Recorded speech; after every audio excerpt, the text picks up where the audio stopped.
गुरुकुल शिक्षा प्रणाली और आज की शिक्षा प्रणाली। गुरुकुल का अर्थ है गुरु का घर, परिवार।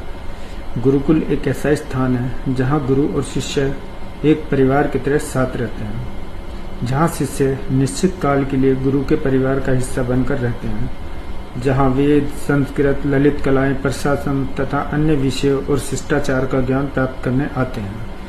प्राचीन और मध्यकालीन भारत में गुरुकुल वनों और नदियों के किनारे होते थे।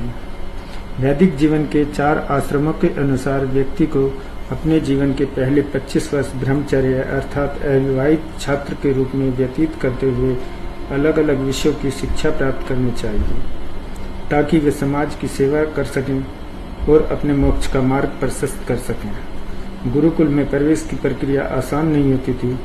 गुरु जितना ज्ञानवान और सक्षम होगा, विद्यार्थी के लिए उसे गुरु के रूप में प्राप्त करना उतना ही कठिन होगा। गुरुकुल का जीवन आसान नहीं था।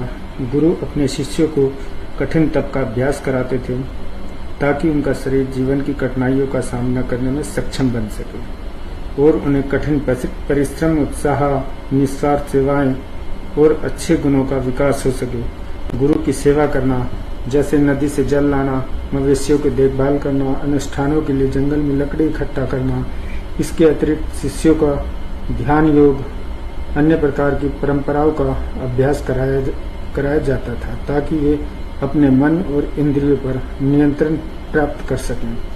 अच्छे मौसम में कक्षाएं बरगद के पेड़ की छांव में आयोजित की जाती थी। शिक्षा निःशुल्क थी, किंतु शिष्य अपने गुरु को गुरु दक्षिणा देते थे। गुरुकुल की जो शिक्षा होती है वह विद्यार्थी के अंतर्मन तक जाती है, जिससे विद्यार्थी का सर्वांगीण विकास होता है।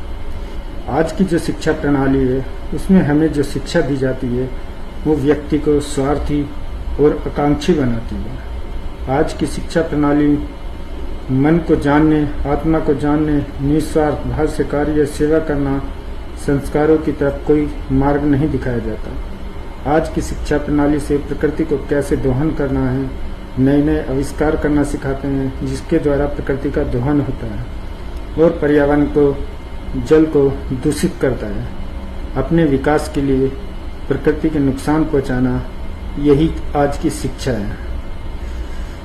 आज की शिक्षा प्रणाली व्यक्ति को प्रकृति से दूर करती है और गुरुकुल की शिक्षा प्रणाली व्यक्ति और प्रकृति को सामंजस्य बनाना सिखाती है। आज हमारी विडंबना है कि हमारे पास इतनी अच्छी शिक्षा पद्धति और ज्ञान होते हुए हमारा देश दूसरे देशों की शिक्षा प्रणाली पर निर्भर है।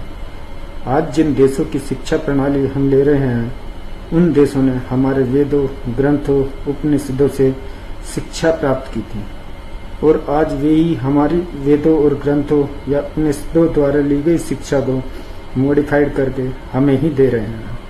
उसी शिक्षा को लेकर आज हम बहुत गौरवान्वित होते हैं।